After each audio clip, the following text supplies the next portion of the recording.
Users are the financial blood of YouTube. Without us, they don't exist.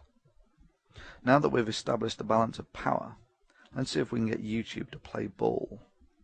I've tried half a dozen times to contact YouTube over vote-bot attacks and flagging campaigns that constantly seem to stream over this and other channels. Interestingly, the only time I ever saw a response from YouTube was over a phishing email I received from someone claiming to be a YouTube representative. They'd given their channel an official look by embedding a featured video from YouTube's official advertised channel. I messaged this about them and they corrected the problem within hours. Oh yeah, when YouTube deems something in their personal interests, they can act quick enough. Now I feel that YouTube is aware of the problem that this channel and others are facing. They have simply elected not to communicate or act as they don't deem it in their financial interests. However, without users, YouTube is nothing. Users are the lifeblood of YouTube. Collective action by users necessitates a response by YouTube. It has been my ongoing and lengthy experience that YouTube's help system is utterly ineffective and deliberately infuriating to use.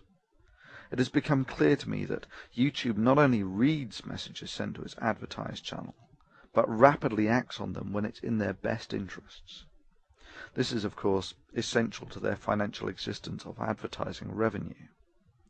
They have to read these messages. Well, you don't have to be Einstein to figure out what the most effective strategy for the users is. If you're going to protest as a user, do it where it's effective. If you're unhappy with YouTube's inaction regarding vote bots, script voting, spamming, false flagging campaigns, and YouTube's inability to correct these mistakes, then feel free to voice your concern to this woman. Welcome to YouTube's very own brand channel. This is our version of an online media kit. I'm Susie Ryder. I'm the Director of Ad Sales at YouTube, and it has been staggering over the course of the last couple of years to see YouTube grow from a small video sharing site to garnering the 6th largest audience on the web. There are a couple things that a marketer or an advertiser needs to get. The first one is that on YouTube it's really about participating. Look at me dancing with Soulja Boy. I'm participating. You heard Susie. It's all about participation. You can take her up on her offer and contact her either directly through YouTube's advertised channel or via the link provided. Basically, Google Susie Ryder's name. Now, I have no doubt that a company like YouTube will do their best to get the spam filters on this first thing Monday morning. So if you want your voice to be heard, it's best to use unique wording and probably include the odd line about advertising, etc. Be creative. And yeah, it has occurred to me that YouTube might shut me down for this. I'm sure they could spin this into a violation of some sort. Hell, the guidelines are so vague that anything could be a violation. Well, anyway, that's for them to do the cost-benefit analysis on. For me, this is simply a calculated risk. If YouTube decide to play ball here, there will be less angry users writing the messages, and YouTube will be a better maintained and fairer forum. It's win-win. If they don't, then the Thunderf00t channel is gone, and YouTube makes its statement about how it values the opinions of users, and the site likely becomes an increasingly bland and sterile commercial video network, the trajectory it's arguably on already.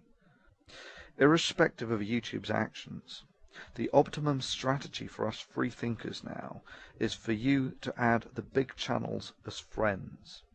Basically, this allows us, when someone brings a vote-bot attack to our attention, to alert thousands and maybe even tens of thousands to the problem. This is a form of workaround for dealing with symptoms. Only the system engineers can provide a cure. And yeah, that's you, YouTube.